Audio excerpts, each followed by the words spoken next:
Welcome back to Hound's Barbecue. If you're new here, please consider hitting that subscribe button.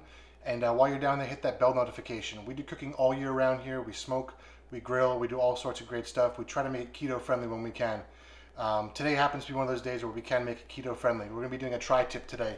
Let's get a closer look. I'll show you what we're doing. Okay, so here's our tri-tip.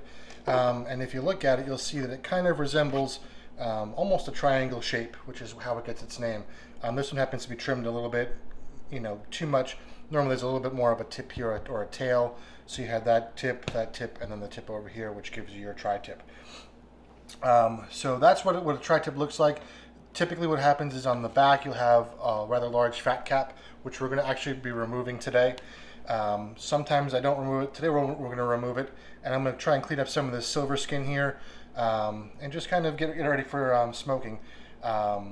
And doing a reverse sear on it. So first we're just going to kind of grab this stuff that wasn't even attached and try and grab some of this out of here.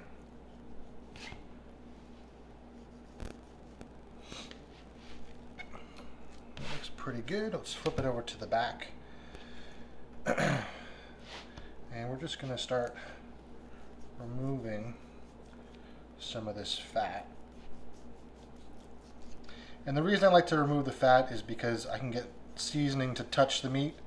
And if seasoning does not touch the meat, it does not flavor the meat.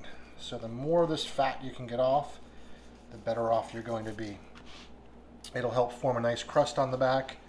But if you have this sort of fat on the back, it doesn't really stick all that well. And you want to do your best to remove the fat without removing too much meat.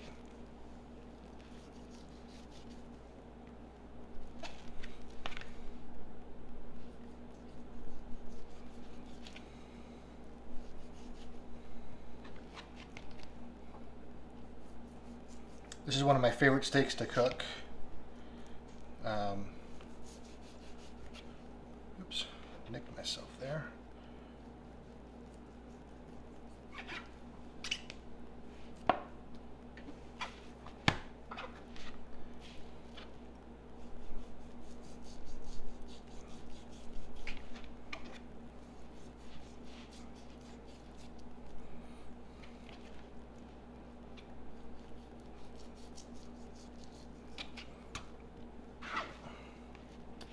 I prefer this to ribeyes. I prefer it to even filet mignon, actually, because this is a lot cheaper. A piece of meat like this is about 3 pounds, I think. This is about 25 bucks, I think.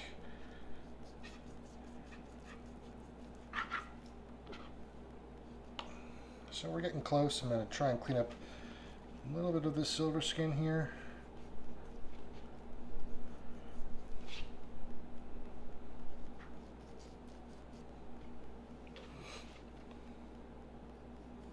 And we'll get it seasoned up.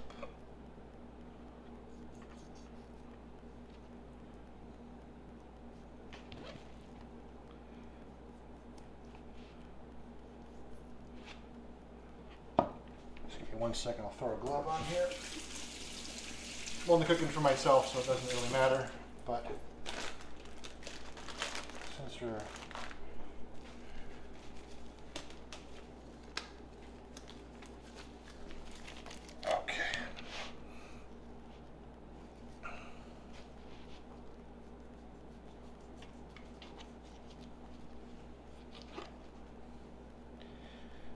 just finish cleaning this up.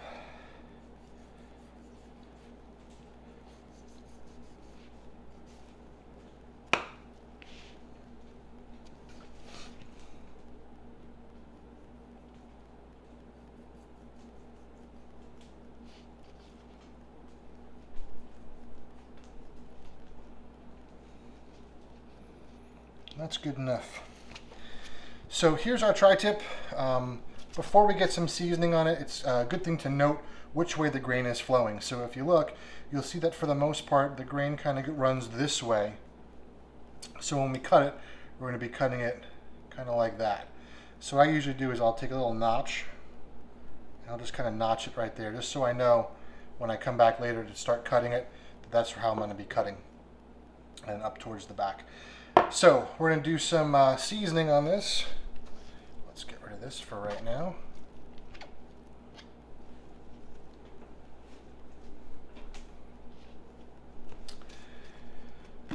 And as always, we're just going to take a nice helping of salt, pepper, and garlic. And just kind of pat it in. Flip it over. And do the same on the other side.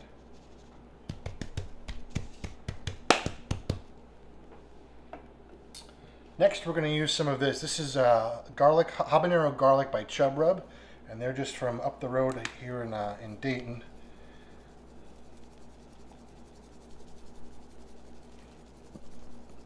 And this gives it a little bit of heat, which I like a lot. I was never really a hot person until I found this stuff. And then we'll hit it with some on the back as well.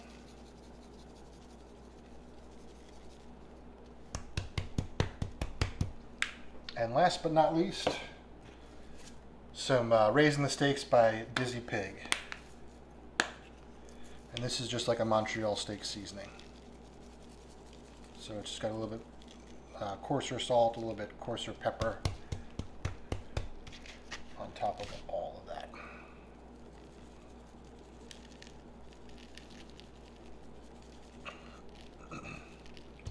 So I'll be cooking this on 2 different cookers again today, like we do for my steaks normally. We'll be doing smoking it on the drum today, and then we'll hit it up on the Kamado to give it a little bit of a sear.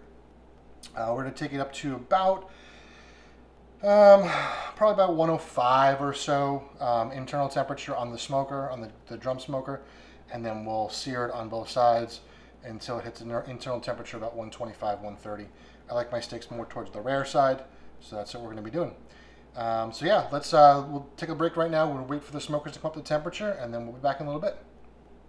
Okay, so we just hit our internal temperature. We got the Kamado here running at about 700 degrees. So we're going to start to sear this off a little bit.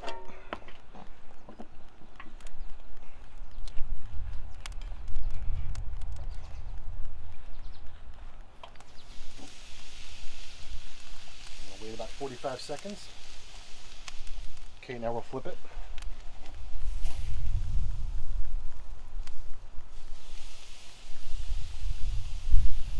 We'll give it another 45 seconds.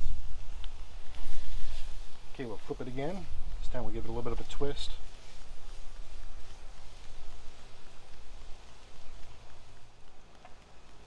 While we're waiting, I'll check the internal temperature.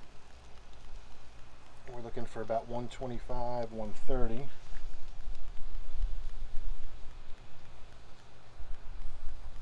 About 120. So by the time we flip it and wait the next 45 seconds, we should be perfect. Okay, give it a flip.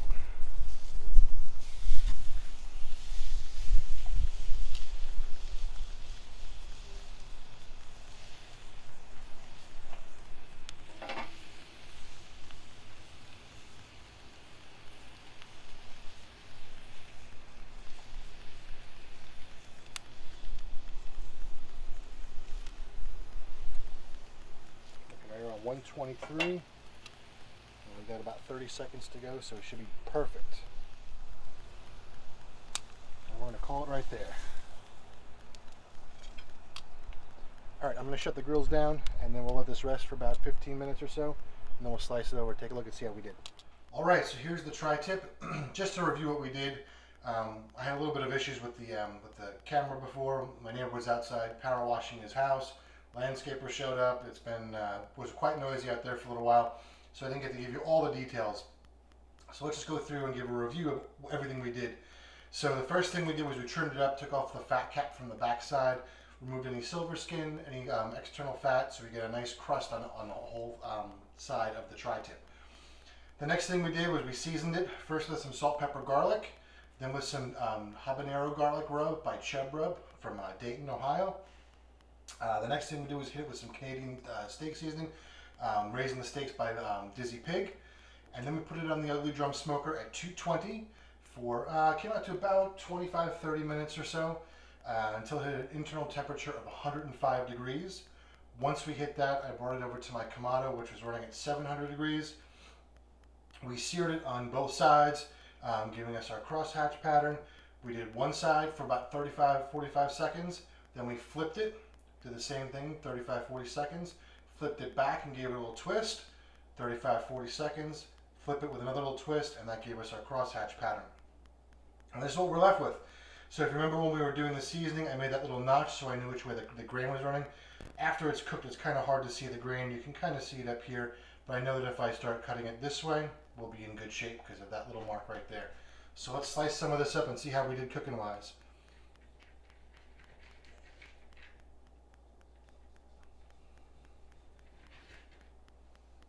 The ends, of course, will be a little bit more done, and the more rare stuff will be in the middle.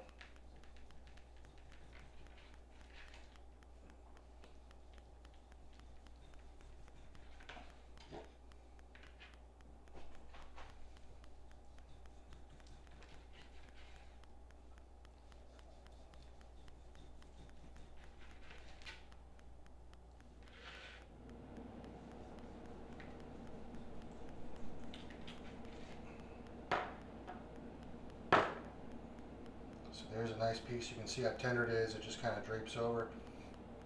Let's see if I can get you close up.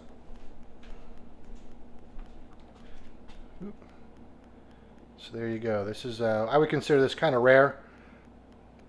We hit probably about 125, 130. Let's give it a taste.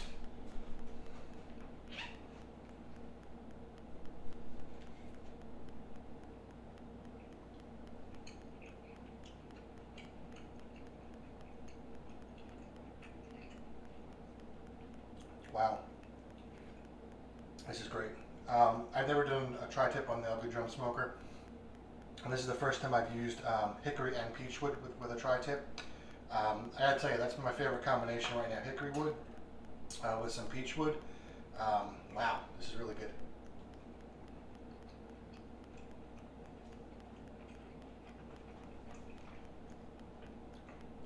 Yeah, that came out really good. So that's it for today, guys. I'll put some pictures here just to show you what it looks like.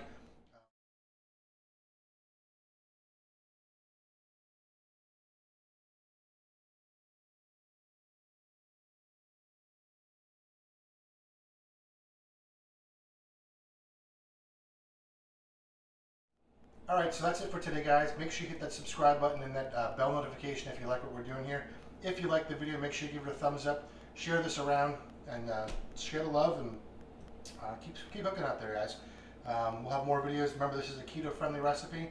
We'll be doing some other stuff during the year that maybe won't be keto-friendly, but for right now, we're sticking with some keto-friendly stuff, and this is a great option. So yeah, we'll see you guys next time. See ya.